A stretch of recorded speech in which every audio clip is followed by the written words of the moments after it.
Welcome to the Revenue Rewired podcast, hosted by StringCan Interactive's visionary CEO, Jay Feitlinger, and no-nonsense COO, Sarah Shepard. We're here to accelerate your revenue and give your marketing purpose. All right. Hello and welcome everybody to this next episode of the Revenue Rewired podcast. Hi, Jay. How's it going there, Sarah? So lovely, so good. Can't complain. The French Riviera is beautiful. It really What is. number of glasses of wine are you on right now? So I know how silly you're going to be on this show today. Well, I haven't had any, but there is a glass sitting on the table for afterwards. Nice. Okay, well, good. It's So like we'll one of have my us. top three faves, and I'm like, I got to drink it before I get on a plane because they frown upon that, actually. Love Did you it. know So that? your reward after we're done will be a glass of wine. Nice. All Well, I right. have a couple more meetings, but they might be good wine ones, which actually kind of ties into our topic, which is why good data feels bad at first. And this one has a couple of little facets. And one of them was I was thinking about our episode last week, and we were talking about, spreadsheets and why it's so hard to break up with them. And I thought about how many times I've had to really reevaluate. In fact, I just did it this week, evaluate a spreadsheet that was reporting data that worked for years up until this last Monday. All of a sudden, me and a couple leadership members were like, something is wrong. This isn't working the same way. And it's like, man, it feels icky because now that things are correct, thankfully Claude has made some overly complicated formulas, but I was like, man, it feels like, were we doing it wrong this whole time? I don't understand, but this is the way it is. This is correct. And we also have had a couple of clients, one in particular that's like going through this major fix of data, which happens to us a lot when clients change agencies or they go through an M&A or they have new leadership or new tools even. All of those things can trigger like a nice honing in and a revisit of your data. And it is a painful process sometimes in that it can uncover stuff that kind of changes a lot. And I know that sounds like a really vague statement, but Jay, I want to kind of let you talk about some of those examples of things that you've seen where the good data going bad. I have unfortunately way too many stories about this. And I think honestly, early on in my career in the marketing advertising world, which my gosh was 30 years ago. It was painful at the time, but I think I credited for it on the communication side is one of my clients. I did exactly what you just kind of talked about. They hired us at another firm I was with. We worked through and really fixed their entire funnel and the integration, all their tools and the analytics, and we were super excited. But then when they asked for year-over-year reports, and with a larger investment they were making, our numbers showed actually a huge decline. The client was pretty upset, and they were worried about like their job. And it was a very, very challenging meeting where we were excited, and all they could look at was, how bad things were in their minds. And when they finally realized, after numerous conversations, that the issue wasn't because we're doing things wrong, it's because they didn't have things set up the right way in the past, and they were using these inflated data points to help justify all their investments. And so, again, back to my communication comment a few minutes ago is since then, every time I work with clients over the years, I always make sure I upfront tell them that, we follow a strategy of relying on honest data. And if the data is not accurate, we're going to have a metrics misfire situation, as we talked about in our Revenue Rewired book. And it's just, you can't make smart business decisions when you're relying on inflated data. So that's, I think, a big part is, again, is making people aware that aren't involved in the analytical stuff day to day. They don't know what they don't know. And so it's our job to make them aware of those issues. Do you want me to share a couple of examples that I constantly see then from that. Yeah, and I am curious. I just want to like maybe re-remind us of one event that might have triggered a lot of this, which was a couple years ago when Google Analytics went from UA3 to GA4. Oh my goodness. And that felt like one of the biggest, I guess, like it felt to me like a marketing earthquake in I mean, it terms was, of data. again, no one loves change. I, for some reason, do enjoy it. I'm weird, I know, but most people don't enjoy change. And I gotta say, I still am struggling with the whole GA4. The user experience to me, I find just to be clunky. And even simple things like, for years we relied on things like bounce rate, which again is kind of a silly metric itself. But they got rid of that, and now it's engagement rates. And so all of the ways they would refer to things and how they would report data again, just even there was complicated comparing GA4 data over, prior UA3 data. And then even worse, we had so many clients that we do Google Ads for. So Google owns Google Analytics and Google Ads. And even there, they would report numbers differently. Clients are like, this makes no sense. Why does Google Ads say we got 23,000 visits last month and Google Analytics is saying we only got 21,000? And you have to explain all the differences. It's the data world unfortunately is very messy, and you got to find a way hopefully to have like a single source of truth. And that's really a big thing that we try to focus in on. It's like what a platform are we gonna rely on that we're gonna consistently use to pull data from, especially when we're doing comparison, week over week, month over month, year over year, whatever it might be. But again, it's like none of us own these platforms. We rely on third party tools, and as the world changes, it's really hard. I mean, example, look at AI. Like I'll never forget when we had, one of our first clients, they were so focused on organic traffic, and that was the biggest initiative they wanted our help with. And we made some amazing, insane positive strides. But then AI hit, and all of a sudden we saw a huge decrease, and the client looked at it from an isolated instance of like, oh my gosh, organic is the sky is falling. What are we gonna do? Let's do more blogs and more SEO. And it's like, wait a second, let's take a step back. And what we found is the good news is the traffic, they didn't really lose. The total number was still pretty similar. It just switched from channel organic to, LM referral traffic. And so I think that was really beneficial for us to kind of have that conversation of like, before everyone freaks out around all this stuff, let's find the facts. Let's do our proper due diligence and figure out, what caused the spike up or down. And then we kind of have that conversation. So before you give examples, like you mentioned the single source of truth, which we've kind of talked about a little bit before, but not in such detail, is that typically what you hear from clients and prospects that they are ultimately wanting to get to go through the pain of it's kind of like cleaning out a really old refrigerator or closet or something. Like, what is Or my still useful garage. about Oh, I do not ever want one of those, but yes. Yes.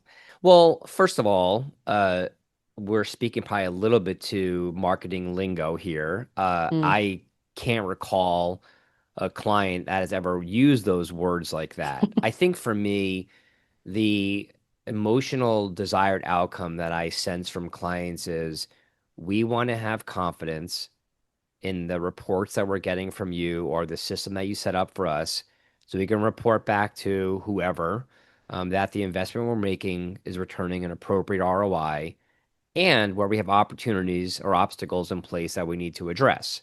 So when I hear that, and usually we often encourage that, but when we hear that, immediately go into the conversation of, okay, let's look at the entire, journey, which again, over the years, as we know, is not this linear go from step A to step B. Like that hasn't happened in for years, regardless of the time frame of when someone makes a buying decision. It could be short, it could be long. It doesn't matter. But in the day, the bouncing around like a pinball game is kind of what I'm seeing now, and it goes from pinball game to pinball game. It's not even just staying in one pinball game. It's wild.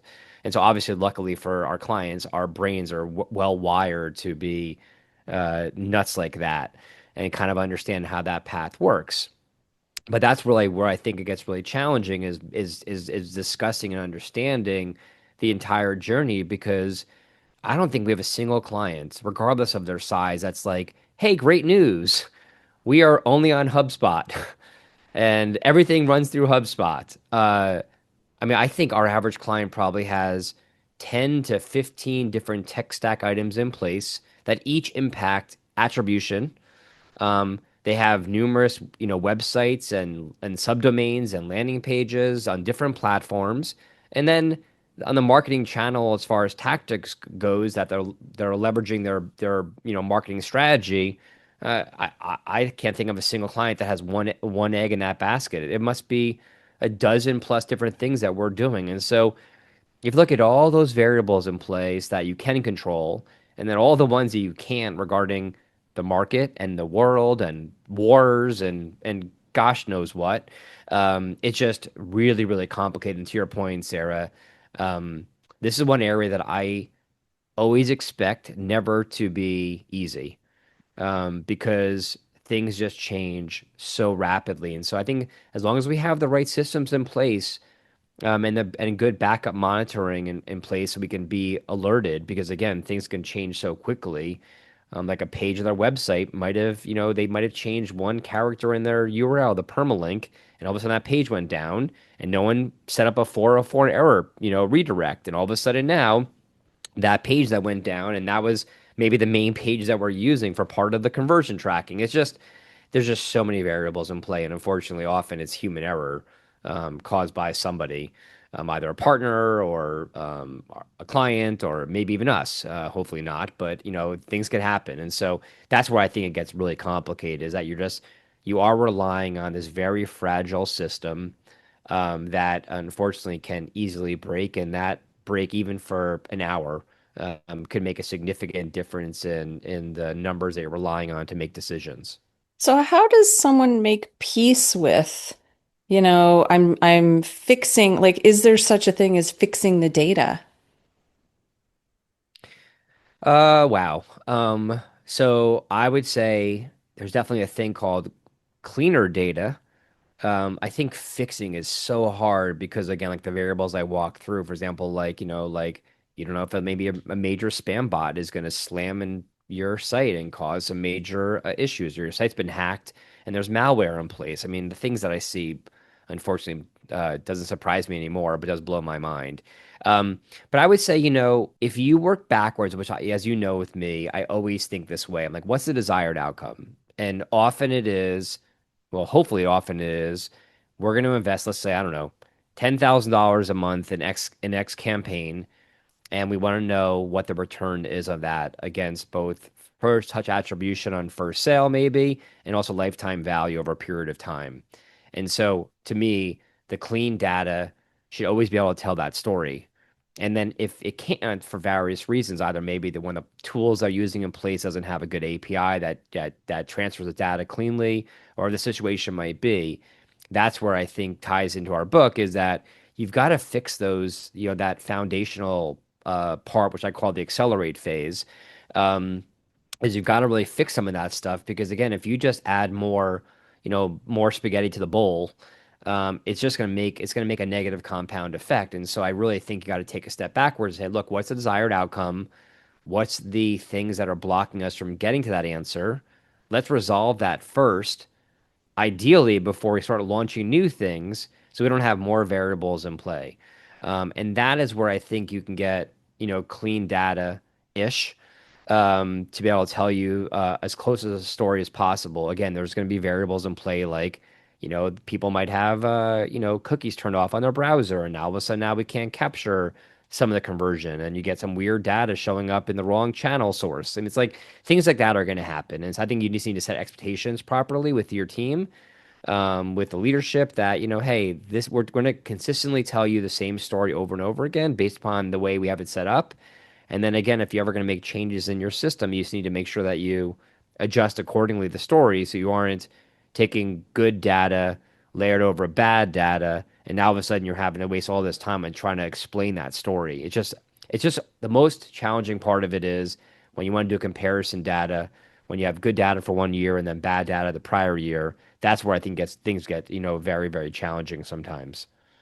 So what is it do you think is the motivation behind the resistance to adopting new data. And I've seen it in myself too. Like I there was one spreadsheet that I worked on and it had like five different tabs that were variations of the same metrics, but for some reason then the story became inconsistent. And it's amazing how I've actually recently been using AI to help me sort of compartmentalize and pull out some of those anomalies like we would see. What is it about going and making that switch? Like now that my data is quote clean, which I think what we're saying with that to not be marketers is it has a better historical tracking process that is easier to follow, that you are kind of picking and choosing your quote source of truth, which is the best you can do. Nothing is ever going to be perfect. And I think if I, as a marketer, if I could have like one book, it would be your data is never perfect. So it's Mm. just kind of like get let go of that a little bit, which is very hard to do, but it's like pick something that's good enough that you can easily make decisions from. But what is it about that like resistance from an emotional standpoint because you're such a relational person? Why is it so hard to adopt the new future of your good data? Um, What's the tendency to like I want to go backwards and I want to use my old stuff because the new stuff is making me uncomfortable? Good question. I don't think that people ever want to go backwards or they want bad data. I think, honestly, at the end of the day, I mean, marketers, we are an interesting creature. And I have to say, of all the roles that I've worked with over the years, and maybe even sales, we are a bit more emotional, um, and over analytical, and we do thrive off of recognition and the value we deliver. It feels good because the world that we live in, it's just like it's really hard. Like you're basically like on the advertising side, you're coming up with this, cool campaign, and often it's very, very hard, especially in traditional, to measure performance besides like this many people saw my ad, which obviously is a complete silly vanity metric because what does that do to the business? Because obviously C-suites is not going to care that we spent, $500,000 on an ad and got us 800,000 views, but how do we know how many sales we got? That's all they really care about is the revenue growth from that investment. And so I think when I think about myself and other marketers that I've worked with over the years, it's never fun to go to a non-marketer and saying, "Hey, great news. I really appreciate you giving me that $500,000 budget. And oh, by the way, here's what the results are." And then we're like, "Well, last year we spent less than money. How'd last year do?" And if your last year data was off a different system or different methodology, and now you have to explain that, well, we spent $100,000 more this year, but we actually got less metrics in place. And again, a non-marketer is not going to understand APIs and AI and all the things that impact this stuff. And so I think if you really want to just make it super simple and think about like, pulling back the layers of an onion, the hesitation that I've noticed is people, well, first they'll say is, okay, yes, I do want honest data so we can use it to make smart decisions moving forward. But my goodness, me having to go back to my leadership and explaining this, I feel like they're not going to be very happy because they're going to be like, well, first of all, why didn't we fix it last year? It's just that never-ending conversation, and marketers really do appreciate being recognized that, hey, you know what? We don't understand what the heck you're doing. You guys are sitting over there doing marketing stuff. My sales team seems like they're getting more leads and conversations, so I guess you guys are doing a good job there, but we don't really understand like what you guys are actually doing day to day. And so I think that's where I think there's a little bit of trepidation some people have, where it's like no one wants to deliver bad news.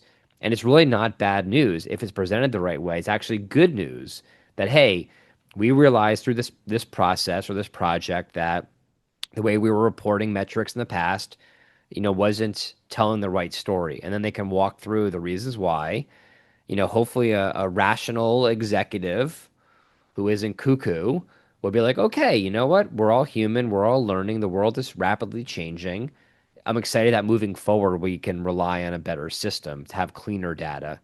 But as long as they set expectations, to your point, that we still might have issues here and there. It's just not a perfect science, unfortunately. But I think if you can focus on what's the most important KPI, which hopefully is tied to revenue, and you tell that story, and you don't get down too far in the weeds, I feel like that they will be more open to it. And I think it's our job to articulate that to our client because we have to understand and have empathy that they're probably not going to like hearing this because they're going to be worried about maybe their job or are they not going to look good? Maybe they're going for a promotion. Who knows what their personal things are? But marketers definitely are a bit more emotional when it comes to this.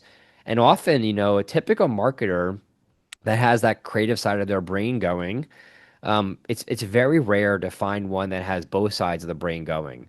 Those that are analytical are typically not as strategic and creative, maybe, or vice versa.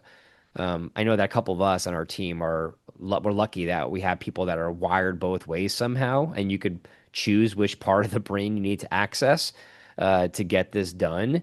But at the end of the day, I think to your point, our team is so relationship driven that when we get the facts figured out and we know what the right solution is, we present it in a way to make our clients understand it so they don't feel like the sky is falling. And then we arm them with the data they need and that story they need to tell. So when they go back to their executives and kind of reset the course of where we were and where we are and where we're going, I feel like then it should be a really healthy conversation. Yeah, I think for me, it's does this change in data, it is a cleaning up of sorts. Is it helping me make easier and better decisions? I mean, listen, not every decision is easy, but if you're like having to sift through these giant spreadsheets of data and you really ultimately get yourself into a place where it's so much you only look at one number, well, then what was the point of the gigantic spreadsheet of data in the first place, right? Well, it's a lot of marketers, I think, are in the habit of reporting for reporting's sake. Yep.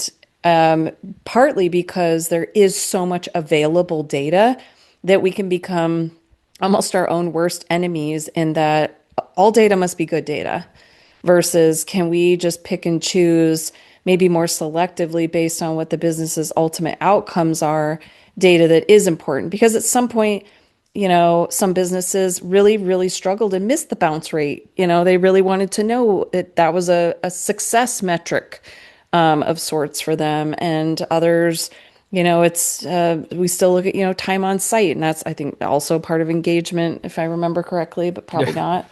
And so I think Google is trying to drag you along unwillingly into this new world of how to speak about data, but they didn't do a great job, in my opinion, I think, of helping the change management of that. I agree with you And on that. marketers are also still confused. And so there's a lot at play here. And making decisions off of what we call in the book the metrics misfire is where this is sort of the culmination of everything we're talking about, where bad data, bad decisions, too much data, overload, inefficiencies. It's it's a big revenue leak, and there's a lot at stake, I think, with just understanding where your data is coming from, where it's going, and how it's impacting real life decisions. Yeah, I think to add that one note real fast, Sarah, on that, 'cause I totally agree with you on it. Again, when I think about the last agency that I was part of, we actually had, which was amazing, we had a dedicated full-time employee that was basically like an analytical specialist. His entire mission was going through our clients and basically presenting these beautiful dashboards. I'll never forget one of our larger clients. I think the presentation he had I think it was in PowerPoint. I don't think we had Google Slides back then. I think it was in PowerPoint. The client presentation he built, I think it was, I don't know, 54 or 56 pages. And he was so excited. And we actually became pretty good friends or friendly. And he walked me through the whole thing, and by slide 7, my head was hurting. And I love data. So the fact that I was feeling that way, by the time he got to the end of this thing, I didn't know if he was speaking Chinese anymore. And I started thinking about putting myself in the shoes of my client who was not analytical. She was a true marketer, CMO of a very large real estate firm. I'm like, dude, you would have lost her at slide two. And I had to find an easy way to let him down. But the way I kind of presented it, and actually, I think, over time, I think he would probably appreciate that conversation. But the whole thing around the data side is like the so what. And what I find, unfortunately, and I've definitely been guilty of this, it's like if you jump into this Grand Canyon of analytics, and you're like just all over the place building out gazillion spreadsheets with different million tabs, and you're just trying to like figure out what all this stuff means. I think that's the wrong way to go at it. And I find that the right way to go at it is, okay, what questions are we really trying to answer? Like, what are we curious about? Is it that we have a new campaign in a certain market that we launched our clients offering in? And we're trying to figure out how well that performed versus maybe another market that we weren't focusing in on. Like, I think you need to go into it with that kind of mindset because if you don't have the question you're trying to answer and you're just going to let the data try to tell you where you should go, depending upon how your brain is wired, you're going to significantly miss really interesting insights. And that's where I do find AI is so beyond beneficial because it is so hard to process so many different data points. And I think if you can leverage the AI systems to take the data and give it its perspective, as long as you give it a good prompt, I find that really helps, extend your brain power. But I wanted to share that because for those that do have that mission of deciphering or translating what this data means on what the story is, if you don't go into it with what is the why or what's the question you're trying to answer, and then every data point you're presenting, you don't have the so what, like what does this really mean?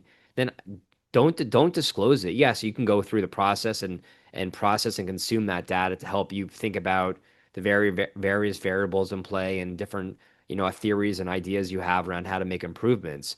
But no one wants to be vomited on with 20,000 data points because you build a beautiful report or spreadsheet or dashboard. Instead, they just want to know, here's what we did, here's what we learned from it, here's what we're going to do next.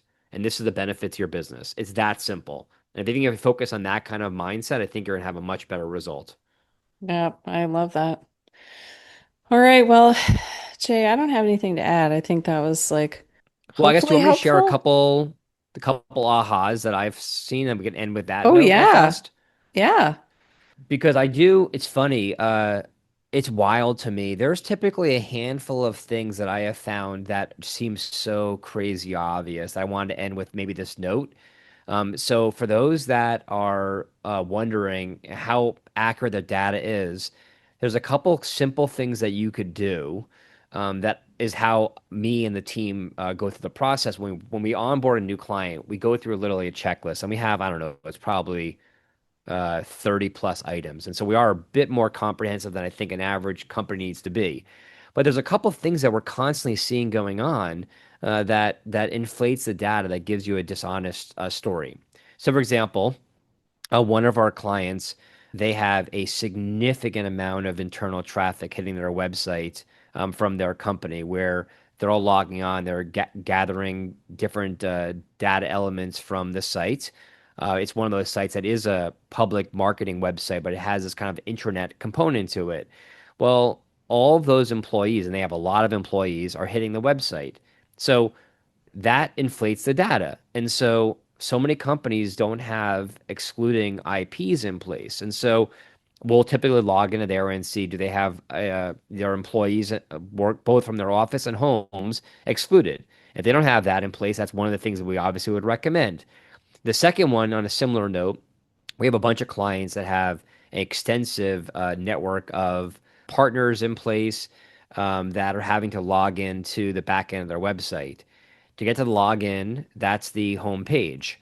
And so the home page has a login button. When they click on that, then they go to the login page. They don't have a really easy way to give a login direct page. So if they don't have any kind of advanced filters in place or not, those thousands and thousands of people every day hitting the website is going to make it seem like you actually have an amazing amount of traffic, but you're going to have an insanely low engagement rate because they're going to go to the site and within 1 second, they're clicking on the login. And to Sarah's point before, the engagement rate is obviously, it is what it is. It's not rocket science, but how engaged are these people on your site? How long are they on the site? How many pages are they visiting? So if they're on the site for less than a second, and they're not doing any other page visits, that now impacts your engagement rate.